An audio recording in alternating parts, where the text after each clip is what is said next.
Continue on. So earlier you were talking about guerrilla shooting at Yes. the airport.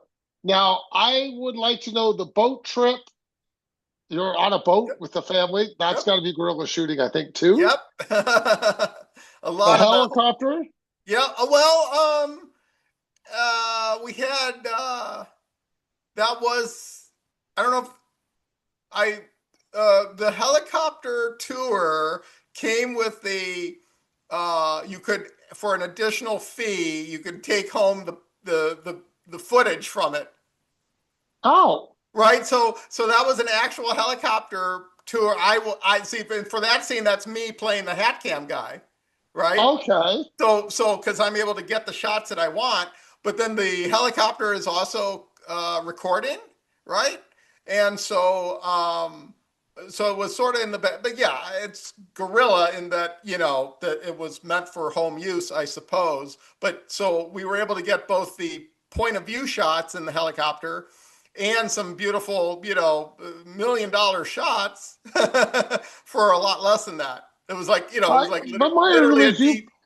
you paid for it. It's your Yeah, footage. that's right. They're going, here you go. And Yep, now it's yours. yep, There was definitely a financial transaction that occurred of some kind. that's right. So you can do Yeah, whatever you want with it. that's right. Okay, and then good. I looped in the voice of so the voice of the helicopter pilot was our own actor Okay. doing my dialogue that I wrote for him to again sort of weave into the mythology of the island. Okay, I do want to spend some time at the music store. Yep, That is a beautiful store. yep. The ukulele store, yeah. Where is I presume that's Hawaii? That is Hawaii. That's in Kauai. Um, and there's stores like it. There's a lot of gorgeous stores, and there's just it's such a rich cultural. There's history, and there's beauty. There was a street vent. I don't mean to change the subject, but No, you're no. mentioning that store remind me of there was a street vendor, and I was looking at these different little tikis, little carvings, totems, and he's selling them for 20 bucks or something. And I'm just looking at them, and there was one I saw it and I was like, oh, I really like that one. But I didn't think my face changed. I didn't think I was like, oh boy, I need this. And the vendor, the Hawaiian guy who's sitting across from me, he goes, oh, that's your totem. That's your totem bra. That one really speaks to you. And I was amazed because, like I said, I didn't think I had to tell. I'm looking at all these different totems, and my eye just went to that one. He's like, "Oh, that one's calling to you." It was like he got my 20 bucks out of that. Did you use that in the film? Is that the Yes, one you used in the film? yes. Okay. um, Now you do have a shot of a lighthouse. yes, that I is. don't. I That's want. there. Yeah, it's What? Tell where me is more it? about the lighthouse. Is I don't know why it's significant. I'm sure it is to somebody, but I don't know why. So, okay.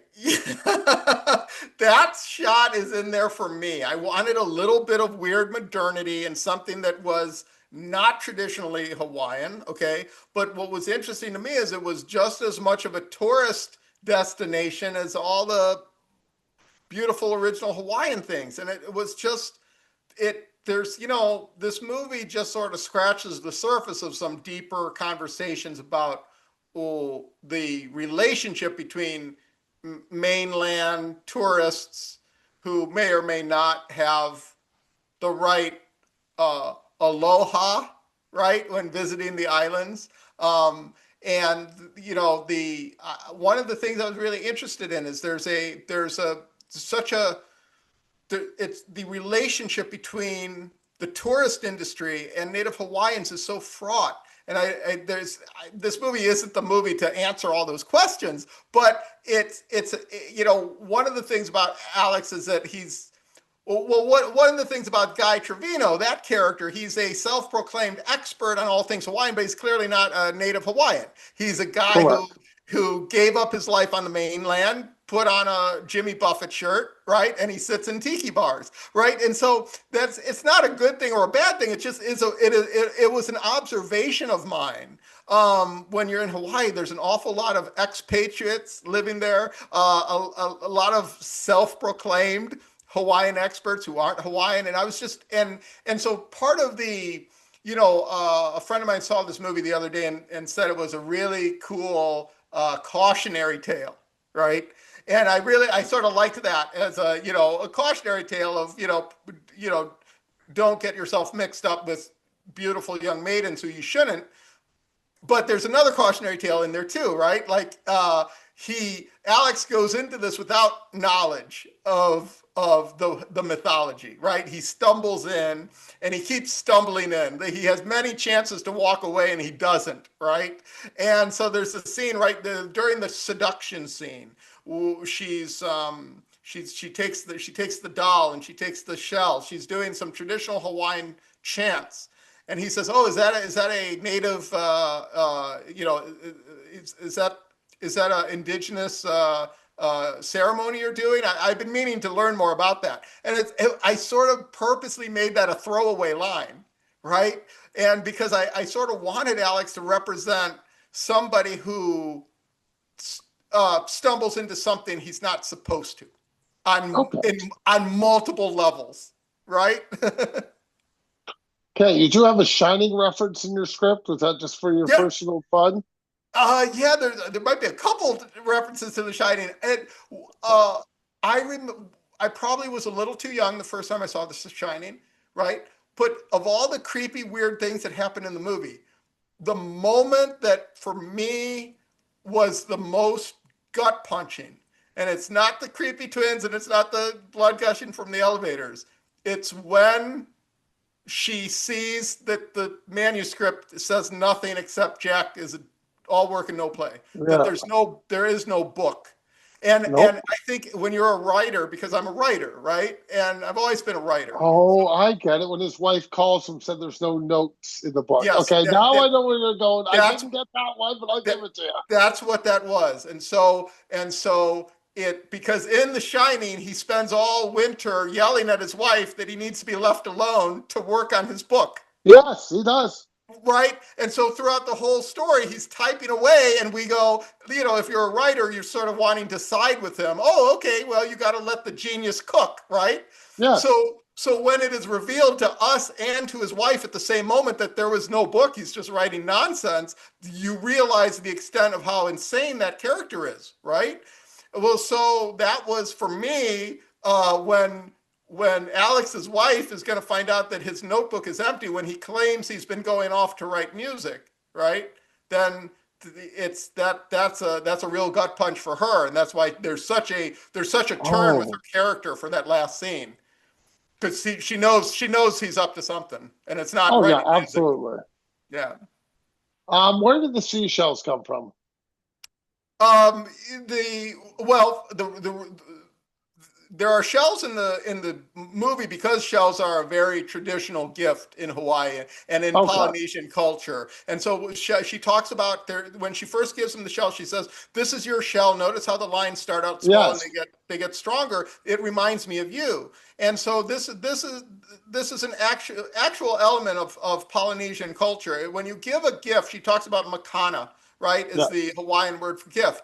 And it's supposed to be something from nature, and it's supposed to be something that reminds you of the person, that has a connection. Like I see this thing, it reminds me of you, and so I want you to have it. So there's a connection between you to the object to the other person, so that there's a real spiritual element to gift giving, right? And that is, of course, very lost in modern Western culture. And so for what I have fun with that particular plot point, she gives him the shell. She says, "Do you have a makana for me?" He says, "No." She says, "Well, find something," right? So what does he do? He goes shopping, right? He does the tourist thing and he buys a store-bought doll, right? Yep. And so when he gives it to her, he's feeling sort of clumsy about that. He says, I know this gift isn't much, but I spent a lot of time looking for it, right? Because, so for me, the shell represents nature and represents what a makana should be, whereas the store-bought doll represents sort of a consumerism, Yep. right? That Alex brings with him. And so the two don't belong together, but she's going to try to make it work. Okay, your favorite film, please. All-time favorite film, Back to the Future. Nothing wrong with that. I mean, Back to the Future is just a perfect screenplay. The relation. There's so many three-dimensional, interesting characters. I mean, the story is so epic. Uh, there's real good people. Like you root for everybody except Biff. And so True. that's what's so charming about that. And it's a science fiction movie, and that's fantasy. You when something like I was challenged with Namaka to write something that was fantastical but would feel real, like like you could picture these things happening, even though it has these magical elements. Back to the Future, I mean, you suspend your disbelief about time travel, but it's handled in such a way that it feels very real. You're ready to get into a DeLorean and go visit your parents when they were your age, True. How many scripts do you have in your drawer that you're going to revisit this year?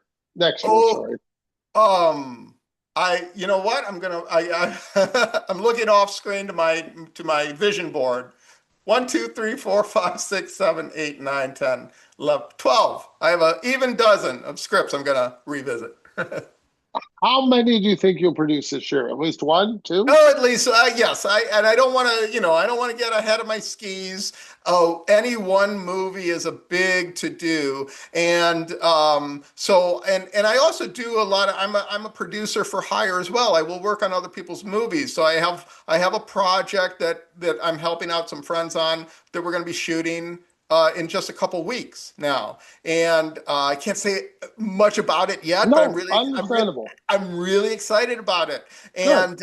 and so the projects that are my babies, that the ones that I really shepherd into existence, my goal is to do one of those per year.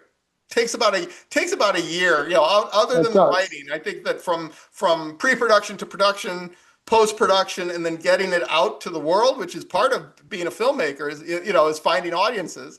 The whole journey is at least a year. So Oh, I agree. but my career goal is to do to have my name on 3 or 4 movies per year as a producer. And so this is, like I said, so I do producing for hire, and I'll do some, associate producing, whatever, as projects sort of fall in my lap. I read a lot of scripts, anything I can get passionate about and help out in some way, I will. Last question. If you're Mhm. in OA, what's the one thing you should do when visiting? My favorite part of town is Santa Monica. So if you're going to have one trip to LA, you do the pier, you do the beach, and you walk around Santa Monica a little bit. It's so the right balance of, for me, it's very LA. You're going to see some celebrities, you're going to have some great food, and you're going to see some beach bums and some surfers. Sounds like fun. Before I Yeah. let you go, tell me where everybody can find your films. Okay, it's namakamovie.com. This is the spelling of the title of the film. So it's just namakamovie.com, where I have links to because it's on Amazon and Apple and Fandango, and it's also on Dish Network and DirecTV. So there's a lot of different places. So if you want to go through namakamovie.com, and the other way is go to your favorite streaming platform and just do a title search, and you should be able to find it. We're on Amazon as well, and it's also on DVD on Amazon. And the another fun trick. Some of my earlier films, if you go on Tubi, for example, or Amazon, like Prime Video, you can do a Google. You can not a Google search. You do a title search for my name, and like the projects that I'm involved with will all come up. Okay. Thank you for your time and have a great day. All right, thank you.